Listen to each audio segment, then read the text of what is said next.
Bonjour et bienvenue. Aujourd'hui, on va se plonger dans une simulation financière qui est franchement assez parlante. On va voir comment un placement de 300 € par mois pourrait, en théorie, se transformer en une véritable rente mensuelle grâce au crowdfunding immobilier. Alors, rentrons directement dans le vif du sujet. La question qui nous intéresse tous, c'est celle-ci. Est-ce que c'est vraiment réaliste de penser qu'en mettant 300 € de côté chaque mois, on pourrait se créer un revenu passif de 340 € par mois au bout de 10 ans? C'est exactement ce qu'on va décortiquer ensemble. On est nombreux à rêver de ça, transformer une épargne, même modeste, en une source de revenus qui tombe régulièrement. Et l'immobilier, ça a toujours été la voie royale pour y arriver. Le problème, c'est que ça demande souvent une mise de départ assez conséquente, inaccessible pour beaucoup. Mais heureusement, les choses changent, de nouvelles approches apparaissent.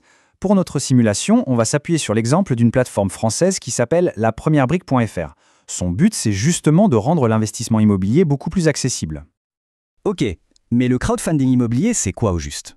En fait, le principe est assez simple à comprendre. C'est une méthode où plein de particuliers, comme vous et moi, prêtent de l'argent ensemble à des promoteurs immobiliers pour financer leurs projets. Et en échange de ce prêt, on reçoit un rendement, des intérêts qui sont fixés à l'avance. Pour revenir à notre plateforme, lapremierebrique.fr, il faut savoir que c'est une entreprise française. Et un point qui est super important, elle est régulée par l'autorité des marchés financiers, l'AMF. Ça veut dire qu'elle opère dans un cadre légal bien défini, ce qui est plutôt rassurant. Et c'est là que ça devient vraiment intéressant. Ce qui rend cette approche si accessible, c'est le ticket d'entrée. L'investissement minimum, tenez-vous bien, est de 1 €. Seulement 1 €. Et chose assez rare pour le souligner, il n'y a absolument aucun frais d'entrée ni de frais de gestion. Bon, passons au chiffre qui fait briller les yeux, le rendement. La plateforme annonce un rendement annuel brut moyen de 11%. Attention, on parle bien de rendement brut ici, c'est-à-dire avant les impôts. Forcément, il faut prendre en compte la fiscalité. Une fois qu'on applique la fameuse flat tax de 30% sur les gains, qui est prélevée directement à la source, donc pas de prise de tête, le rendement net moyen qu'on peut espérer y tombe à 7,7%. C'est ce chiffre qui représente le gain réel, celui qui arrive dans la poche. D'accord, maintenant qu'on a posé les bases, on entre dans le cœur de notre simulation. On va comparer deux stratégies sur une période de 10 ans, en partant toujours de ce versement de 300 € par mois. Et vous allez voir, la différence à la fin est assez spectaculaire. Voici donc nos deux scénarios. C'est très simple. Dans le premier cas, à gauche, on retire les gains à chaque fois qu'ils sont versés. Dans le deuxième cas, à droite, on réinvestit systématiquement ces gains dans de nouveaux projets. C'est la seule et unique différence, mais elle va tout changer. C'est ce qu'on appelle la magie de l'effet de réinvestissement, ou des intérêts composés. On va voir concrètement comment ce petit choix, réinvestir ou ne pas réinvestir, peut créer un écart absolument gigantesque sur le long terme. Et voilà les résultats, en images, c'est sans appel. Sans réinvestir les gains, le capital final au bout de 10 ans s'élève à 36 000 €. Mais si on a tout réinvesti, ce capital grimpe à environ 55 000 €. Le graphique parle de lui-même, l'écart est énorme. Si on met ça en pourcentage, c'est encore plus fou.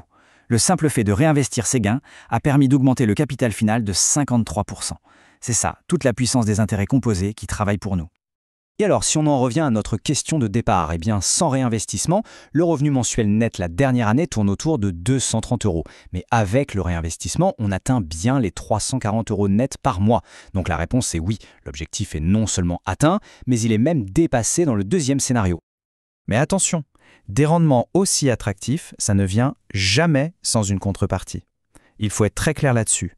Comme pour n'importe quel investissement, il y a des risques potentiels et il est crucial de bien les comprendre. Alors, quels sont ces risques? D'abord, il y a le risque de défaut. Ça veut dire qu'un projet peut prendre du retard ou pire, rencontrer des difficultés de paiement. Et ça peut mener à une perte partielle ou même totale du capital investi. Ensuite, il y a l'illiquidité. Ça veut dire que l'argent est bloqué jusqu'à la fin du projet. On ne peut pas le retirer du jour au lendemain comme sur un livret. Et enfin, la performance n'est jamais garantie. Le rendement final dépend à 100% de la réussite de chaque projet immobilier. Donc, le point vraiment crucial à retenir, c'est celui-ci. La puissance des intérêts composés est bien réelle. La simulation le prouve. C'est un levier énorme, mais il faut impérativement mettre ça en balance avec les risques qui existent et qui sont bien réels aussi. Et tout ça nous amène à la question finale, celle que chacun doit se poser.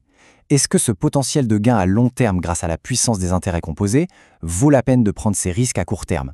Il n'y a pas de bonne ou de mauvaise réponse. Ça dépend vraiment du profil de chaque investisseur, de ses objectifs. Mais au moins, cette simulation, elle montre clairement quel est l'enjeu.